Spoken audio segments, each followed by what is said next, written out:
Hi, I'm Jeff the Junk Seller, and this presentation is going to be about the Highway 80 sale that happened here last weekend. I traveled a 121-mile stretch between Wills Point and Waskom, and I traveled that back and forth a couple of times. It's actually a 392-mile sale. It goes all the way from Mesquite, Texas to Jackson, Mississippi. Uh, I try to focus on the area that I have because last couple of times I shopped Mineola, I came up with some absolutely fantastic photographs. I got fantastic photographs in Gladewater last time also, but this time it just didn't produce as much. There weren't as many vendors. The sale was supposed to have been April the 17th to the 20th, the third weekend of April, but they changed it this year because that weekend fell on Easter fell on that weekend, and so they figured that they were going to lose some activity due to the Easter holiday, so they moved it to the fourth week. And now, and my experience is whenever you start changing, ignoring tradition, that you start confusing everybody. And whatever shoppers you would have lost by it being on Easter weekend, you lost just as many of them by moving it to the fourth weekend. But I'm not in charge of these things, and they don't want my advice. But I just hope that they don't end up killing this sale because it can be pretty productive. I got off to a slow start. Friday they had rain. We had some bad weather that I think kept a lot of people from coming out and selling stuff. But the first day, the first thing that I really bought was on into a little town called Van. On my way there, I stopped at a sale and the guy had glassware and the kind of stuff that I usually avoid, but a set of 7 glasses and another set of 6 glasses, everything was amber, and he was selling it for like $1 a set. I wound up spending $5 there. I got a tiara, amber jar. I got a wooden shelf, a small wooden shelf, a knickknack shelf, and a Santa Claus tray, and everything was a dollar, or I think the Santa tray was 50 cents. I paid him $5 for the 5 items anyway because I was getting so much value out of it. But I made it to a church sale where I got some paper that was there was a Harley Davidson book and a couple of pamphlets for parts catalogs for hit or miss engines. And I plan on doing some tractor sales, and hit or miss engines are always a big part of those tractor shows. And so I picked those up. I paid $10 for a whole mess of paper stuff. I think I got 4 or 5 items. And then I made it to an estate sale in Marshall. I got a bone necklace. Everything was 25% off. Carved beads, and I got a zoisite ruby, massive ruby cabochon that was set in sterling silver. I got that for $4.50. Each of those, I think I put the $25 on the cabochon and $15 on the carved bone. But I got an atlas from 1872,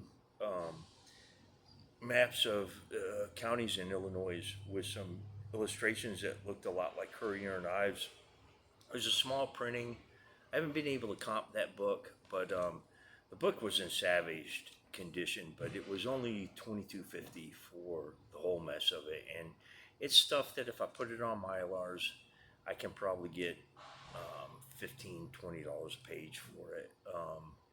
But it was that was the third thing that I can recall. That was in Marshall, Texas, and that was actually on the highway right off of 20.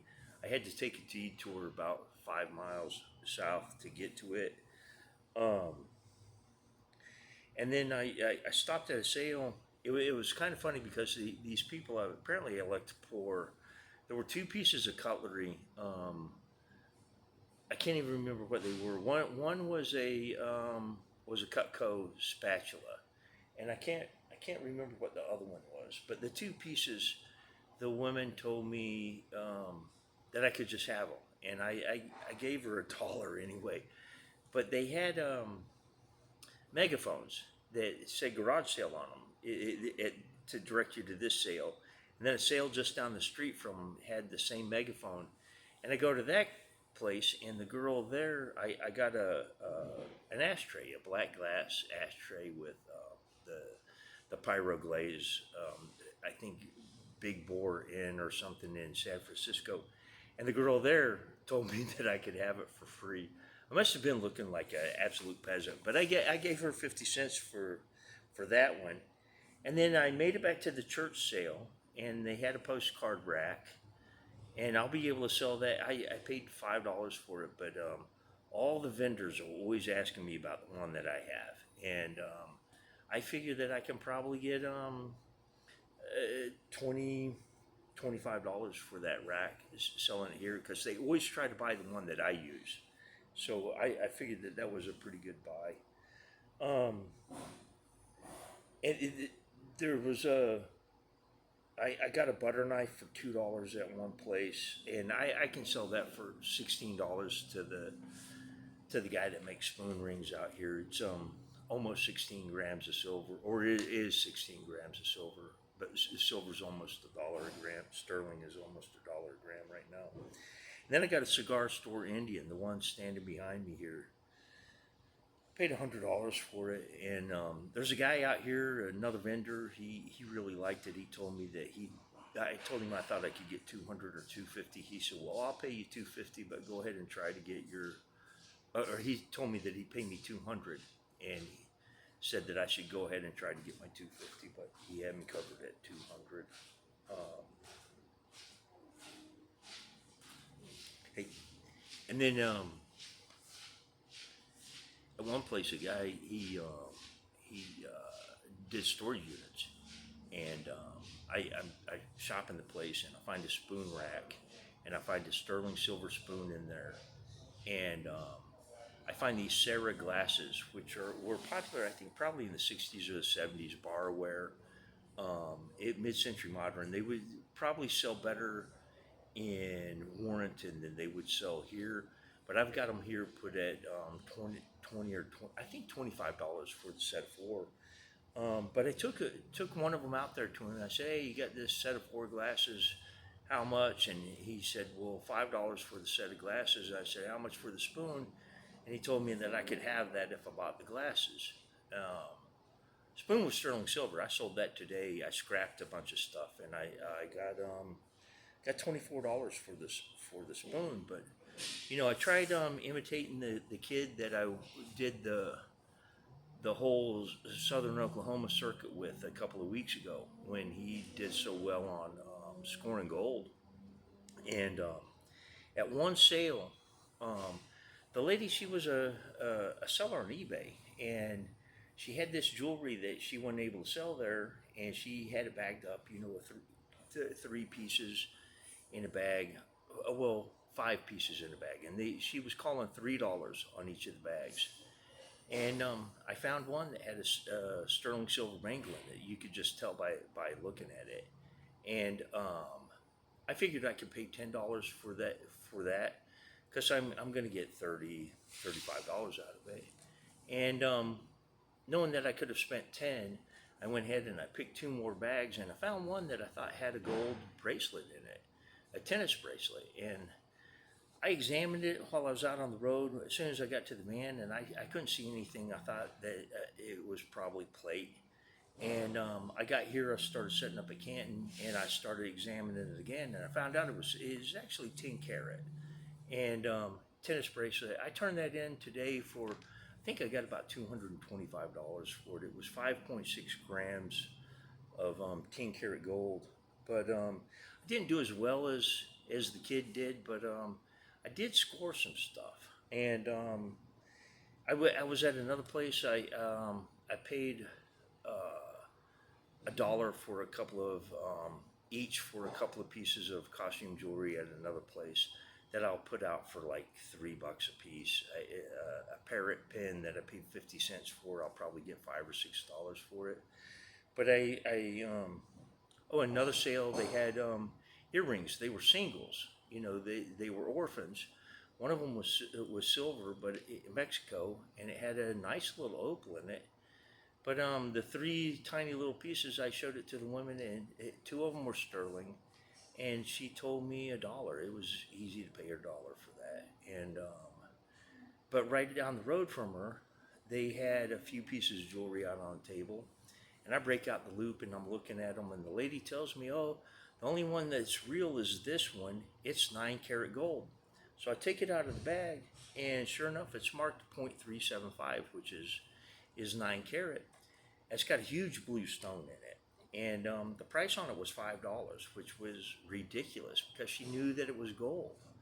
But I paid her the $5, and I got it here. I got it under a black light yesterday, and the blue stone.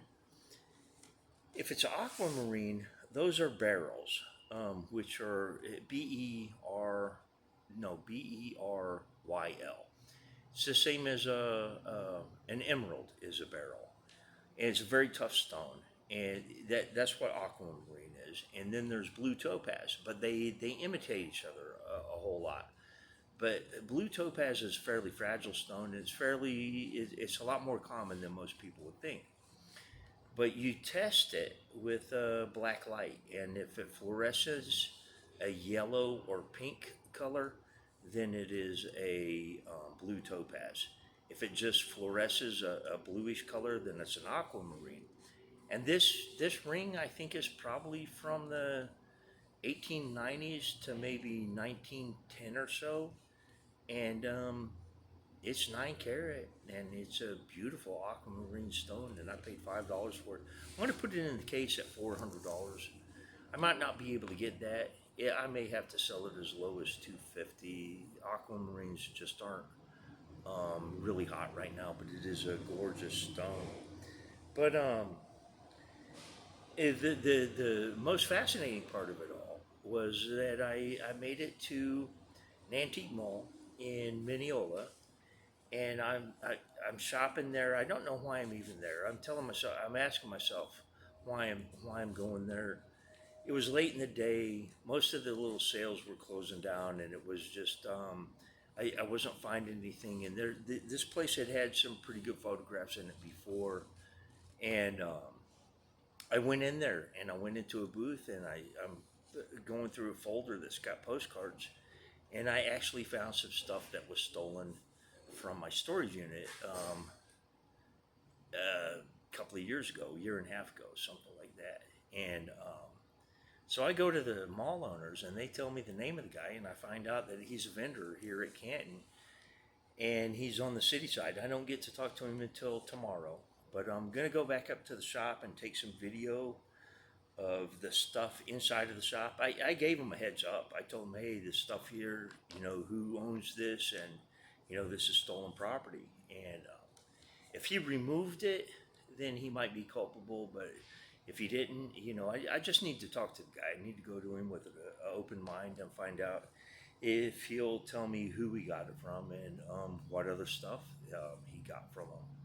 But I may have some resolution on that, and I'll definitely be making a video about recovery of stolen property here in a couple of days. But however it develops. But that's pretty much what happened at the Highway 80 sale, and I took some stuff, some gold that I got from the prior weekend, and when I shopped on the Easter weekend, that I picked up on Highway 80, and then I took the gold and the silver spoon that I got, and I was able to turn that stuff in at my buddy's place for I think it was $382. I think is what I got for it. But that was I maybe had $10 in that stuff, and it paid me pretty well. I need to start I need to be as diligent about examining all the jewelry and all the stuff that could potentially be silver. I know a couple of young guys that are just making too much money on that, and I learned that if I'm going to places where that stuff is actually there, I just need to pay attention to it and see if I can't score the same way that they are while I'm on the road. I don't think that it takes away from anything to just a few minutes.